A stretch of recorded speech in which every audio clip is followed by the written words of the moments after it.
अस्सलामुअलैकुम, वेलकम है आप सभी का इस नई वीडियो में। तो जैसा आप सभी जानते हैं कि कल जेके बोपी ने बीएससी नर्सिंग पैरामेडिकल और बीएससी टेक्नोलॉजी कोर्सेज का जो राउंड 2 का सिलेक्शन लिस्ट था उसको इशू किया था, लेकिन अभी उसी के हवाले से यहाँ पे एक बड़ी अपडेट निकल कर आई है कि जेके बोपी ने आपका जो सेकंड राउंड का सिलेक्शन लिस्ट था उसको फिलहाल के लिए यहाँ पे होल्ड पे रखा है। यानी कि सिलेक्शन लिस्ट में बोपी के हिसाब से कुछ टेक्निकल इशूज़ हैं।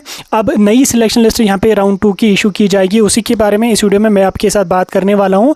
ये वीडियो आपके लिए इंपॉर्टेंट रहेगा, इस वीडियो को एंड तक देख लेना, चैनल को भी सब्सक्राइब कर देना, व्हाट्सएप पर टेलीग्राम ग्रुप ज्वाइन कर लेना, लिंक डिस्क्रिप्शन में आपको मिल जाएगी। तो चलिए वीडियो को शुरू कर ले। तो देख लेते हैं यहाँ पे जेके बोपी बीएससी नर्सिंग पैरामेडिकल और टेक्नोलॉजी कोर्सेज की इस नई नोटिफिकेशन के बारे में। तो स्क्रीन पे आपको ये वाली नोटिफिकेशन देखने को मिल रही होगी, मैं आपको जूम करके दिखाने की कोशिश करूंगा, आप इस नोटिफिकेशन को देखें। ये नोटिफिकेशन जेके बोपी ने आज 13 नवंबर को वेबसाइट पे इशू करी है। इस नोटिफिकेशन को वेबसाइट पे इशू किया है, आप इस नोटिफिकेशन को यहाँ पे देख सकते हैं। इसमें इन्होंने क्या लिखा है, keeping on hold provisional selection list of BSc nursing, BSc paramedical and BSc technology courses 2025 in government this and district. यहाँ पे आप डेट भी आके देख सकते हैं, 13 की ये डेट है इस नोटिफिकेशन की। इसके बाद नीचे आके आप यहाँ पे इसमें पढ़ सकते हैं, इन्होंने यहाँ पे नीचे आके क्या क्या चीज़ें मेंशन करी हैं।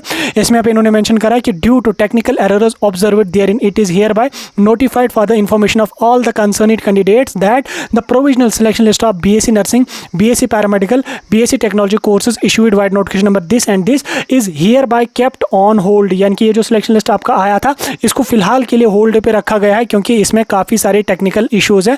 इसके बाद यहाँ पे इन्होंने नीचे मेंशन किया है कि the revised selection list shall be notified separately after rectifying the technical errors. ठीक, candidates are advised to visit the official website of board regularly for further updates. देखो, इनका कहने का मतलब ये है कि जेके बोपी ने जो सिलेक्शन लिस्ट बीएससी नर्सिंग का इशू किया था उसमें कुछ टेक्निकल इश्यूज हैं, कुछ टेक्निकल इश्यूज हैं जिनको बोपी ने फिर रेक्टिफाई करने की कोशिश करी।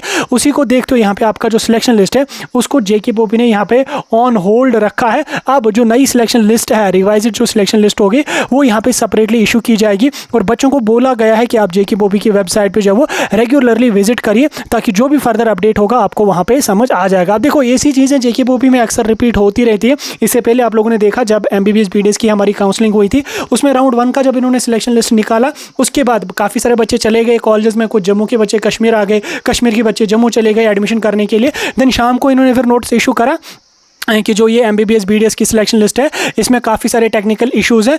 इन टेक्निकल इश्यूज़ को देखते हुए यहाँ पे सिलेक्शन लिस्ट को फिलहाल के लिए हम ऑन होल्ड कर रहे हैं, हम रिवाइज्ड सिलेक्शन लिस्ट को इशू करेंगे। देन उसके बाद फिर 4 दिन के बाद इन्होंने रिवाइज्ड सिलेक्शन लिस्ट को इशू किया। अब मुझे ये चीज़ें समझ नहीं आ रही हैं, बोर्ड में इन्होंने किन लोगों को बिठाया है, जिन लोगों को इतना समझ नहीं आ रहा है कि आपको छोटी छोटी मिस्टेक्स या बड़ी बड़ी मिस्टेक्स आपको जो वो एक सिलेक्शन लिस्ट बनाने में आपको हो रही है। हालांकि सिलेक्शन लिस्ट जो वो पूरी कंप्यूटराइज्ड बनती है, अब उसमें भी आप लोग अब बहाने लगा रहे हो कि हमें टेक्निकल इशूज़ हो रहे हैं, हमें ये हो रहे हैं, हमें वो हो रहे हैं। सिलेक्शन लिस्ट बनाने के बाद आप लोग उसको एक बार क्रॉस चेक नहीं करते हो, आप डायरेक्टली सिलेक्शन लिस्ट बन गई उसको वेबसाइट पे डाल दिया। जम्मू का कोई बच्चा वो बेचारा कश्मीर आ गया एडमिशन करने के लिए, कश्मीर का कोई बच्चा बेचारा जम्मू चला गया, या लेह लद्दाख का बच्चा कोई जम्मू या श्रीनगर आ गया एडमिशन करने के लिए, वो बच्चा बेचारा यहाँ पे पहुँचा। यहाँ पे पहुँचने के बाद आप उसको फिर दूसरे दिन नोटिफिकेशन इशू करके बोलते हो कि हमें इस टेक्निकल इशूज़ हैं इस सिलेक्शन लिस्ट में, अब हम इस सिलेक्शन लिस्ट को होल्ड कर रहे हैं, अब हम नई सिलेक्शन लिस्ट को रिलीज़ करेंगे। ये बिल्कुल सरासर नाइंसाफ़ी है, ये बिल्कुल बच्चों के साथ गलत किया जा रहा है। ऐसी चीज़ें पहली बार नहीं हो रही हैं, ऐसी चीज़ें इससे पहले भी इन्होंने एमबीबीएस की काउंसलिंग में करी, अब यही चीज़ इन्होंने रिपीट यहाँ पे इस काउंसलिंग में करी। यार, सिलेक्शन लिस्ट बनने के बाद एक बार आप लोग उस चीज़ को क्रॉस चेक नहीं करते हो, एक बार आप उस चीज़ को देखते नहीं हो कि कहीं पे कोई इशू तो नहीं है, कहीं पे कोई एरर तो नहीं है। आप सिलेक्शन लिस्ट डाल दी आपने वेबसाइट पर, 3 दिन का टाइम दिया बच्चों को एडमिशन करने के लिए, बच्चे चले गए अपने रेप्यूटेड अलॉटेड कॉलेजेस में। देन उसके बाद आप सिलेक्शन लिस्ट को जब वो यहाँ पे होल्ड कर देते हो। अब ऐसे में बच्चों को घबराने की कोई ज़्यादा जरूरत नहीं है, अब आप पेशेंस रख लो। ठीक, 2 या 3 दिन के अंदर विद इन 2 to 3 डेज आपका जो रिवाइज्ड सिलेक्शन लिस्ट होगा वो यहाँ पे जेके बोपी इशू करेगी। अब उस रिवाइज्ड सिलेक्शन लिस्ट में ही देखा जाएगा कि रिवाइज्ड सिलेक्शन लिस्ट में इनको क्या इश्यूज थे और किन इश्यूज़ को इन्होंने रेक्टिफाई किया है। ठीक, फिलहाल के लिए अभी अगर आप लोग जो है वो कोई जम्मू का बच्चा श्रीनगर कश्मीर आया है, या कश्मीर का कोई बच्चा अगर जम्मू चला गया है, तो वो अगर पॉसिबिलिटी है उसको तो वो वहीं पर स्टे करे 1-2 दिन, अगर आपको वहाँ पर बैठना भी पड़े वहीं पर बैठ जाओ। अभी अगर आप वापस जम्मू का बच्चा अगर कश्मीर आया है, तो अब अगर वो बेचारा वापस कश्मीर से जम्मू जाएगा, या कश्मीर का बच्चा अगर कोई जम्मू बेचारा गया है 1-2 हज़ार उसने खर्च करे वहाँ पे चला गया, अब वहाँ से वापस आना पॉसिबिलिटी नहीं है।